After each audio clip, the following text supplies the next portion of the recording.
Welcome everyone to today's video of Tech It Simple. Hey there, it's our professionals here, looking to provide you with a guide on how to log into the Zing HR website. Just watch this complete video in order to get logged in. First, go to your Google Chrome and search for Zing HR login. You will see many search results. As you can see, there is a login link to the Zing HR website. Click on this link. You will be redirected to the login page.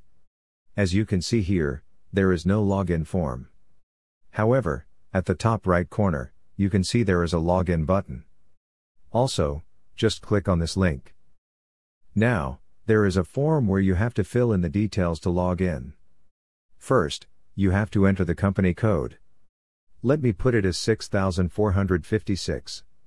Then, you have to fill in the employee code. Let me fill it as 1256. Next, you have to fill in your password.